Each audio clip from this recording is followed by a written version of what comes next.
गजाननं भूतगणातिसेवितं कपित्थजम्बूफलचारुभक्षणम् उमासुतं शोकविनाशकारकं नमामि विघ्नेश्वरपादपङ्कजम्।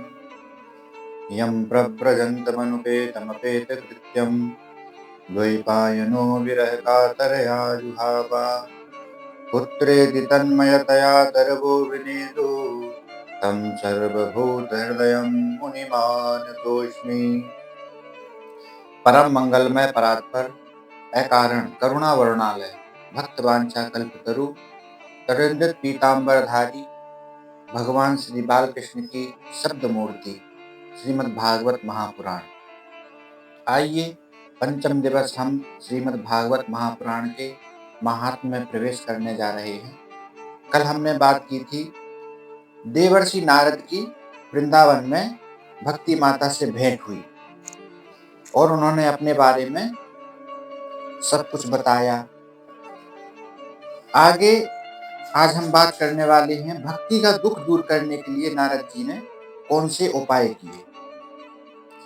ज्ञान, वैराग्य और भक्ति सब कुछ वेदों से ही उत्पन्न हुए हैं, परंतु वेदों की भाषा गुण होने के कारण सामान्य मनुष्य की समझ में कुछ आ नहीं पाता।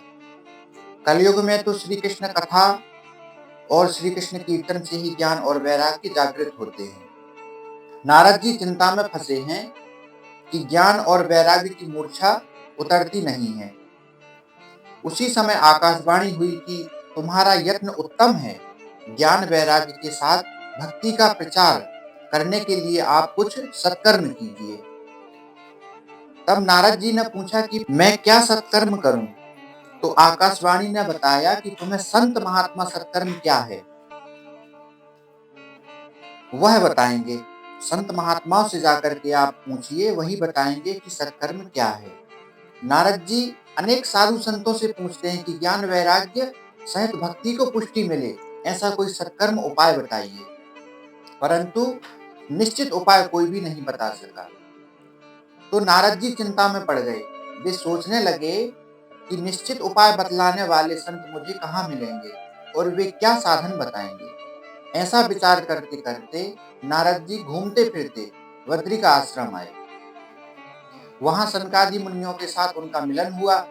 नारद जी ने सनत कुमारों को यह सारी कथा सुनाई। नारद जी कहते हैं कि मैंने जिस देश में जन्म लिया है उसी देश के लिए यदि उपयोगी ना बन सकूं तो मेरा जीवन वृथा है। अब आप बताइए कि मैं क्या सत्कर्म करूं। सनकादि मुनि कहते हैं कि देश के दुख से तुम दुखी हो, तुम्हारी भावना दिव्य है, भक्ति का प्रचार करने की तुम्हारी इच्छा है, आप भागवत के ज्ञान मार्ग का पारायण कीजिए, तुम्हारी इच्छा पूर्ण जरूर होगी। तुम भागवत ज्ञान करो और भागवत का प्रचार करो, इसी से लोगों का कल्याण होगा। इस कथा से ज्ञान और वैराग्य की जागृति होगी। श्री भागवत की कथा ज्ञान, भक्ति और वैराग्य को बढ़ाने वाली कथा है। वेदों का पारायण करना अच्छा है, उसमें आपकी इच्छा पूर्ण होगी, परंतु वेदों के अर्थ जल्दी समझ में नहीं आ सकते, इसलिए सर्व वेदों के सार रूप इस भागवत ज्ञान यज्ञ करो। इस भागवत ज्ञान यज्ञ का जल्दी समझ में आ सकता है अर्थ, इसलिए सर्व वेदों के सार रूप इस भागवत का ज्ञान यज्ञ करो। श्री भागवत कथा का अमृत पान करने के लिए वे वहां से गंगा के किनारे आते हैं। शुद्ध भूमि में सात्विक भाव जागते हैं। भूमि का प्रभाव सूक्ष्म रीति से मन पर अवश्य पड़ता है। योग भूमि भक्ति के बाधक हैं। श्री गंगा जी का तट ज्ञान भूमि है, अतः आज्ञा की कि गंगा के किनारे चलो। श्री नारद जी सनत कुमारों के साथ आनंद वन में आए हैं। सनत कुमार श्री व्यास आश्रम में आए हैं। नारद जी हाथ जोड़े बैठे हैं और वहां ऋषि मुनि भी श्री भागवत का पान करने के लिए आए। जो नहीं आए थे उन सभी के घर भृगु ऋषि जाते हैं और विनती भाव से वंदन करके उनको कथा में चलने के लिए कहते हैं। सत्कर्म में दूसरों को प्रेरणा दे। सत्कर्म में दूसरों को जो प्रेरणा दे उसे भी पुण्य मिलता है। कथा के आरंभ में भगवान का जय जयकार करते हैं और हरये नमः को शुद्ध उच्चारण करते हैं। यह हरये नमः महामंत्र है। सारी प्रवृत्तियों को छोड़कर मनुष्य ध्यान में बैठता है, वहां भी माया विघ्न करती है। अनादि काल से मनुष्य और माया के साथ युद्ध होता आया है। जीव ईश्वर के पास जाना चाहता है तो माया को अप्रिय लगता है। जीव सब प्रकार के मोह छोड़कर प्रभु के पास जाए, वह माया को प्रिय नहीं लगता। माया का कोई एक रूप नहीं है। ईश्वर जिस प्रकार व्यापक है वैसे ही माया भी व्यापक जैसी है। जीव और ईश्वर के मिलने में विघ्न करती है ये माया। माया उनको चंचल बनाती है। माया मनुष्य को समझाती है कि स्त्री बालक और धन संपत्ति आदि में ही सुख है। मनुष्य को माया पराजित कर देती है। मनुष्य की हार होती है और माया की जीत हो जाती है। इसका कारण यह है कि मनुष्य प्रभु की जय जयकार करता नहीं और कथा भजन में प्रेम से ईश्वर का जय जयकार करना चाहिए, जिससे कि माया की हार हो जाए और आपकी जीत हो जाए। भूख और तृष्णा को भूलेंगे नहीं तो पाप होते ही रहेंगे। भूख और प्यास को सहन करने की आदत होनी चाहिए। आगे कथा आएगी, राजा परीक्षित की बुद्धि भूख और प्यास के कारण बिगड़ी थी। सूत जी सावधान करते हैं कि हे राजन, नारद जी आज श्रोता बनकर बैठे हैं और सनकादि आसन पर विराजमान हैं, अतः जय जयकार शुद्ध होने लगा है। यह भागवत की कथा अति दिव्य है। इस कथा को जो प्रेम से सुनेगा उसके कान में से परमात्मा हृदय में उतरेंगे। नेत्र और स्रोत का जो पवित्र रखते हैं उनके हृदय में श्री परमात्मा आते हैं। भगवान श्री कृष्ण कान में से, आंख में से, मन में से आते हैं। बार बार जो श्री कृष्ण की कथा सुनता है उसके कान में से श्री कृष्ण हृदय में पधारते हैं। पाप भी कान में से ही मन में आता है। कान को कथा श्रवण करोगे, आप श्री भगवान की कथा सुनोगे तो मन भगवान में स्थिर होगा। कान में से भगवान हृदय में आएंगे। श्री भगवान के हृदय प्रवेश के लिए हमारी देह, आंखें और कान द्वार हैं, साधन हैं। कई लोग आंखों से ही प्रभु के स्वरूप को मन में उतारते हैं और कुछ लोग कान से श्रवण करके श्री भगवान को हृदय में उतारते हैं। अतः आंख और कान दोनों को पवित्र रखो, वहां श्री कृष्ण को पधराओ। प्रत्येक सत्कर्म के आरंभ में शांति पाठ किया जाता है। उनका मंत्र है ओम भद्रं करने भी श्रूयाम देव। हे देव, कानों से हम कल्याणकारी वचन सुने, कान और आंख पवित्र हो, फिर सत्कर्मों का आरंभ हो। इसलिए तो पूजा में गुरु महाराज कानों और आंखों को पानी लगाने को कहते हैं। विशुद्ध इंद्रियों में ही परमात्मा का प्रकाश होता है, इसलिए इंद्रियों को शुद्ध करो और शुद्ध रखो।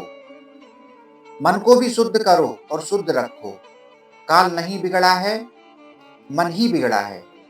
नेत्र और श्रोत्र को पवित्र करने के बाद कथा का आरंभ होता है। सनकादि मुनि कहते हैं कि इस भागवत शास्त्र में 18,000 श्लोक हैं। 18 की संख्या परिपूर्ण है। श्री राम कृष्ण परिपूर्ण है, अतः नवमी के दिन प्रकट हुए हैं। श्री कृष्ण नवमी के दिन ही गोकुल में आए हैं, तभी तो नंद महोत्सव करने में आया है। श्री राम जी की 12 कला हैं और श्री कृष्ण जी की 16 कला है। ऐसा भेद नहीं करना चाहिए। श्री भागवत के मुख्य कथा है नंद महोत्सव। इस कथा के भी 18 श्लोक हैं। श्री भागवत पर प्राचीन और उत्तम टीकाकार श्रीधर स्वामी जी हैं, जिन्होंने किन्हीं सांप्रदायिक सिद्धांतों का सहारा न लेकर स्वतंत्र रीति से भागवत तत्व का विचार किया है। इस श्रीधर टीका पर वंशीधर महाराज की टीका है।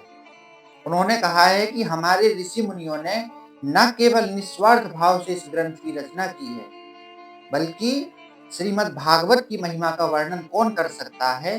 भागवत तो श्री नारायण का ही रूप है।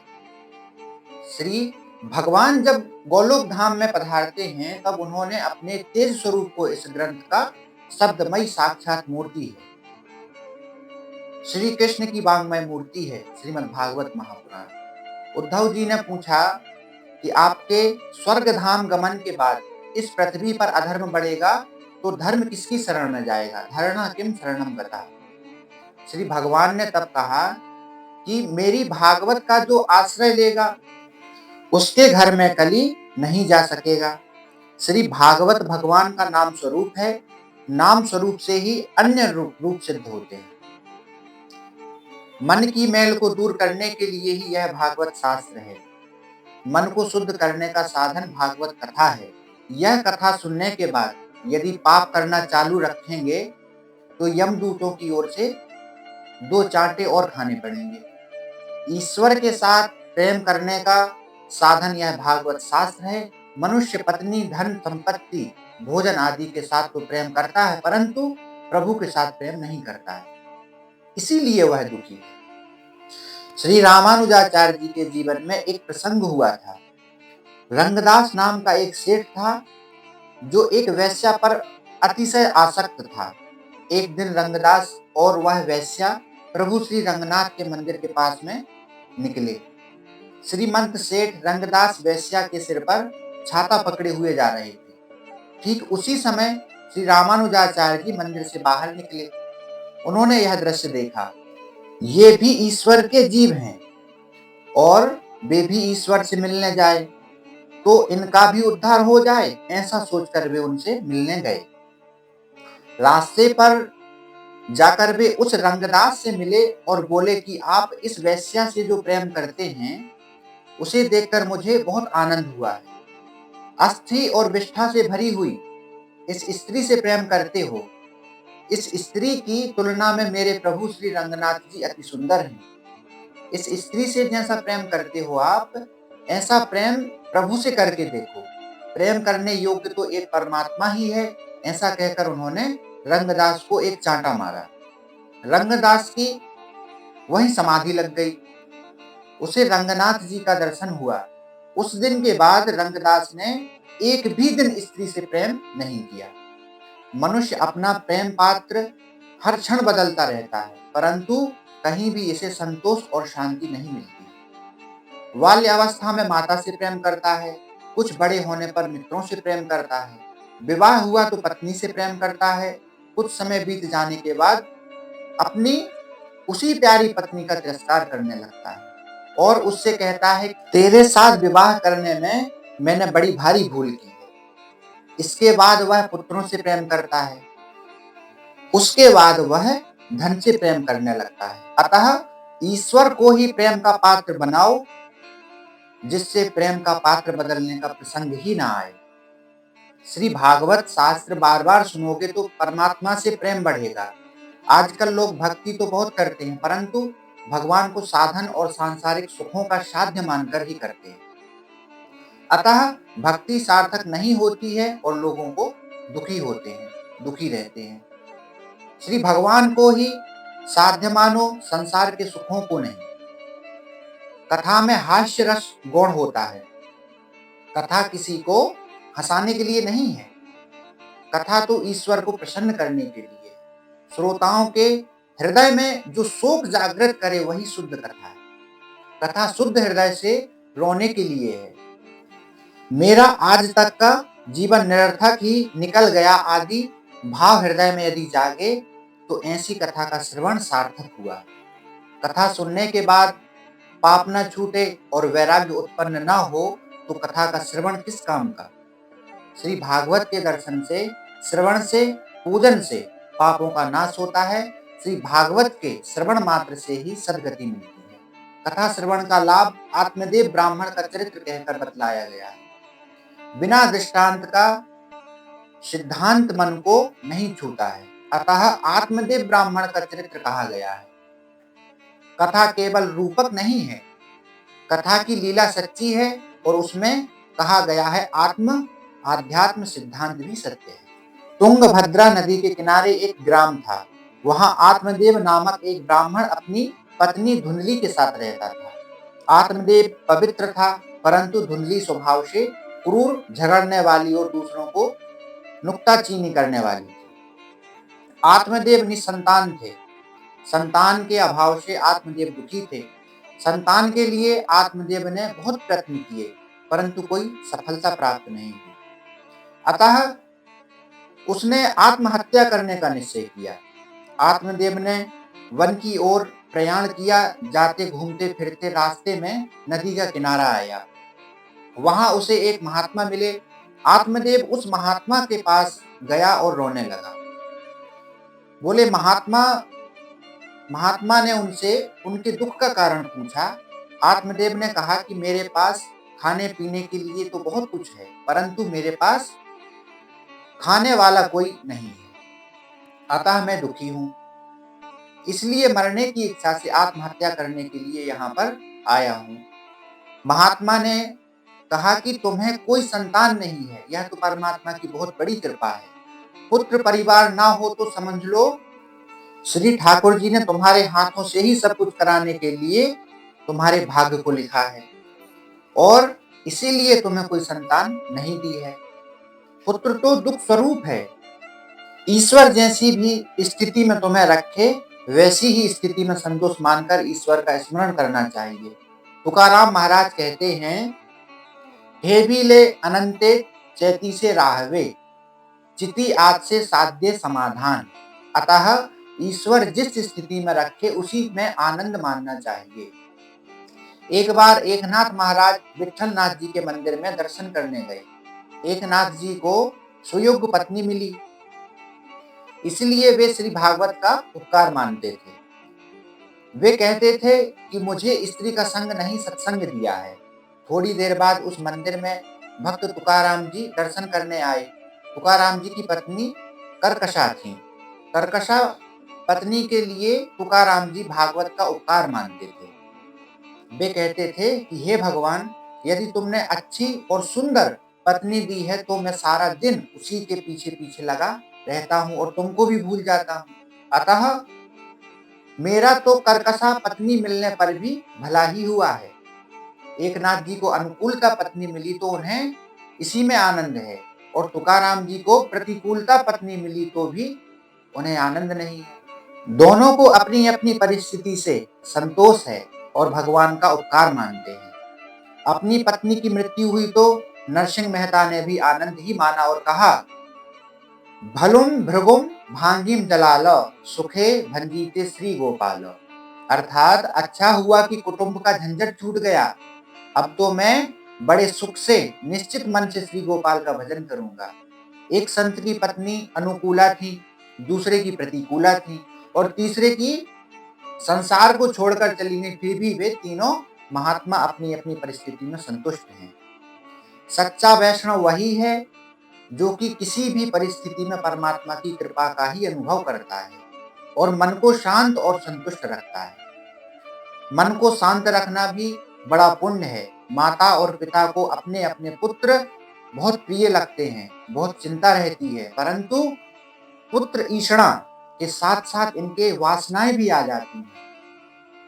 पुत्र ऐषणा ऐसी है कि पुत्र ऐषणा के पीछे वित्त ऐषणा और वित्त ऐषणा के पीछे लोक ऐषणा जागती है। आत्मदेव ने उस महात्मा से कहा कि मुझे पुत्र दो, क्योंकि पुत्र ही पिता को सद्गति देता है। अपुत्रस्य गतिर् नास्ति। वे महात्मा आत्मदेव को समझाते हैं कि श्रुति भागवत एक स्थान पर कहती है कि पुत्र से मुक्ति नहीं मिलती, वंश के रक्षण के लिए सत्कर्म करो। यदि पुत्र ही सद्गति दे सकता होता तो संसार में प्रायः सभी के पुत्र होते हैं, अतः उन सभी को सद्गति मिलनी चाहिए।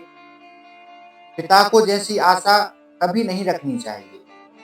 मेरा पुत्र श्राद्ध करेगा तो मेरी सद्गति होगी। जो पिता ऐसी आशा रखते हैं उनको नहीं रखना चाहिए, क्योंकि श्राद्ध करने से वह जीव अच्छी योनि में तो जाता है, परंतु ऐसा मत समझो कि वह जन्म मृत्यु के फेर से ही छूट जाएगा। श्राद्ध और पिंडदान मुक्ति नहीं दिला सकते। श्रद्धा कर्म धर्म है।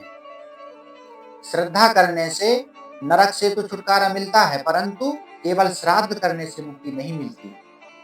श्राद्ध करने की मनाही नहीं है शास्त्रों में। श्राद्ध करने से पितृगण प्रसन्न होते हैं और आशीर्वाद देते हैं। पिंडदान का सही अर्थ कोई समझता नहीं। इस संसार को पिंड कहते हैं। इसे परमात्मा को अर्पण करना ही पिंडदान है। यही निश्चय करना है कि मुझे अपना जीवन ईश्वर को अर्पण करना है, और इसी प्रकार जीवन जो ईश्वर को अर्पण करे उसी का जीवन सार्थक है और उसी का पिंडदान सच्चा है। अन्यथा यदि केवल आटे के पिंडदान से ही मुक्ति मिल जाती तो ऋषि मुनि ध्यान योग तप आदि साधनों का निर्देश क्यों करते। जीवन मृत्यु के त्रास से छुड़ाता है केवल सत्कर्म, और सत्कर्म भी अपना ही किया हुआ। स्वयं ही अपनी आत्मा का उद्धार करना है। जीव स्वयं ही अपना उद्धार कर सकता है। श्री गीता जी में स्पष्ट लिखा गया है, उद्धरेदात्मनात्मानं नात्मानम् अवसादयेत्। गीता जी के 6वें अध्याय के 5वां श्लोक है। आप इसका अर्थ पढ़ लीजिएगा। स्वयं अपने द्वारा ही अपनी आत्मा का संसार समुद्र से उद्धार करें और अपनी आत्मा को अधोगति की ओर ले जाएं। जीव का उद्धार स्वयं ना करेगा तो और कौन करेगा। मनुष्य को अपने सिवा और कौन हितकारी हो सकता है। यदि वह स्वयं अपना श्रेय ना करेगा तो पुत्र आदि क्या करेंगे। ईश्वर के लिए जो जीता है उसे अवश्य मुक्ति मिलती है। श्रुति भागवत तो कहती है, जब तक ईश्वर का अपरोक्ष अनुभव ना हो, ज्ञान ना हो, तब तक मुक्ति मिलती नहीं है। मृत्यु के पहले जो भगवान का अनुभव करते हैं उन्हें ही मुक्ति मिलती है। परमात्मा के अपरोक्ष साक्षात्कार के बिना मुक्ति नहीं मिलती। तमेव विदित्वाति मृत्युमेति नान्या पंथाम विद्यतेयनाय। उसे जानकर ही मनुष्य मृत्यु का उल्लंघन कर जाता है। परम पद की प्राप्ति के लिए इसके सिवाय अन्य कोई मार्ग ही नहीं है। श्री भगवान को जाने बिना दूसरा कोई उपाय नहीं है। अन्यथा केवल श्राद्ध करने से कोई मुक्ति नहीं मिलती है। अपने पिंड का दान करोगे, अर्थात अपने शरीर को ही श्री परमात्मा को अर्पण करोगे तो तुम्हारा कल्याण होगा। अपना पिंडदान तुम स्वयं अपने हाथों से ही करो, वही उत्तम है। जो पिंड में है वही ब्रह्मांड में है। निश्चय करो कि इस शरीर रूपी पिंड को श्री परमात्मा को अर्पण करना है। तुम अपना पिंडदान स्वयं ही क्यों नहीं करते। घर में जो कुछ है वह सब काम में लगा दो और नारायण नारायण करो। आत्मदेव को महात्मा की यह बात न जची। उसने कहा कि पुत्र सुख से आप सन्यासी लोग अपरिचित हैं, अतः आप ऐसा कहते हैं। माता पिता की गोद में बालक चाहे जिस प्रकार गंदगी करे, जिस तरह की भी गंदगी करे, फिर भी वे प्रसन्न होते हैं। असुख में सुख का अनुभव करना ही संसारियों का नियम है। महात्मा ने दूसरे उपदेश दिया, फिर भी आत्मदेव ने दुराग्रह करते हुए कहा कि मुझे पुत्र दो, वरना मैं अपने प्राण त्याग करूंगा। महात्मा दयालु होते हैं, अतः महात्मा को दया आई। उन्होंने एक फल देकर कहा कि इस फल को तुम अपनी पत्नी को खिलाना, तुम्हारे यहाँ पुत्र योग पुत्र प्राप्त होगा। आत्मदेव जी फल लेकर अपने घर लौटा, पत्नी को फल दिया। धुंधली फल खाने के बजाय अनेक तर्क कुतर्क करने लगी। वह सोचती हैं कि फल खाने पर मैं गर्भवती होंगी और परिणामतः दुखी हो जाऊंगी और बालक के लालन पालन करने में बहुत दुख होगा। उसने अपनी छोटी बहन से यह बात कही तो उसने एक युक्ति बताई कि मुझे एक बालक होने वाला है, उसे मैं तुझे दे दूंगी, तू गर्भवती होने का नाटक कर। धुंधली को पुत्र फल की इच्छा तो है, किंतु बिना कोई दुख झेले पुत्र चाहिए। यह मनुष्य का स्वभाव है कि उसको सुख की तो इच्छा है, परंतु बिना किसी यत्न और बिना किसी कष्ट के। मनुष्य पुण्य नहीं करना चाहता, फिर भी पुण्य के फल की इच्छा करता है, और पाप करता है फिर भी पाप के फल को नहीं चाहता। छोटी बहन के कहने पर धुंधली ने वह फल गाय को खिला दिया और स्वयं गर्भवती होने का नाटक करने लगी। बहन का पुत्र ले आई और जाहिर किया कि यह मेरा पुत्र है। धुंधली ने अपने पुत्र का नाम धुंधकारी रखा। दूसरी ओर जिस गाय को वह फल खिलाया था उसने भी गाय जैसे कानों वाले मनुष्य आकार बालक को जन्म दिया। उसका नाम गोकर्ण रखा गया। दोनों बालक बड़े हुए। गोकर्ण पंडित और ज्ञानी हुआ और धुंधकारी दुष्ट निकला।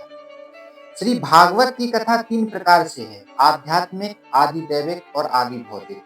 जरा सोचेंगे तो समझ में आएगी। मानव काया ही तुंगभद्रा है।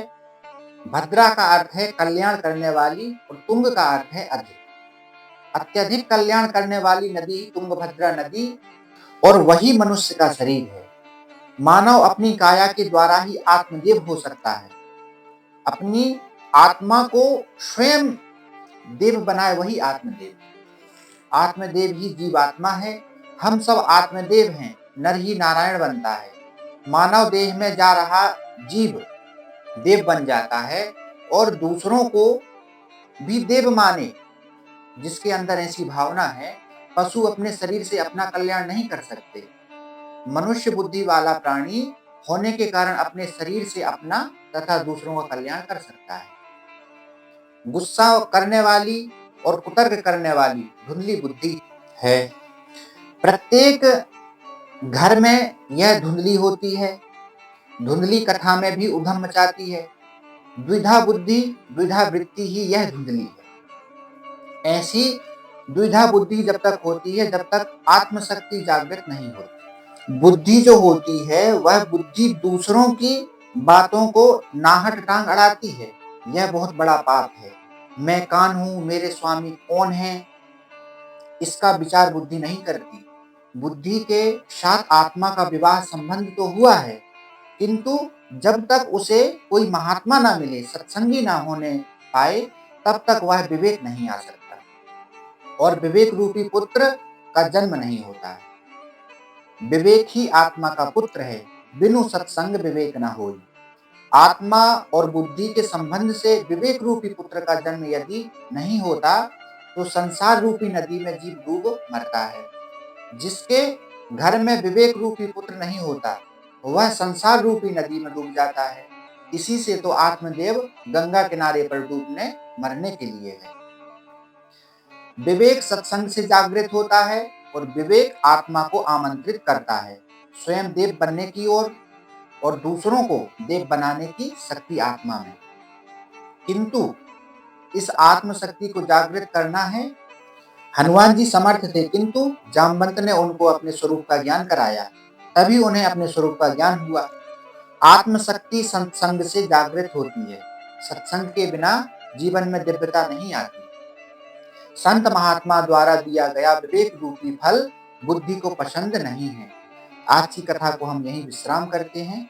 कल की कथा में हम श्रवण करेंगे कि सारा समय द्रव्य सुख और काम सुख का चिंतन करने वाला ही धुंधकारी है। धुंधकारी और गोकर्ण की कथा को कल हम आगे श्रवण करेंगे और गया की श्राद्ध भी आगे हम श्रवण करेंगे। जय जय श्री राम।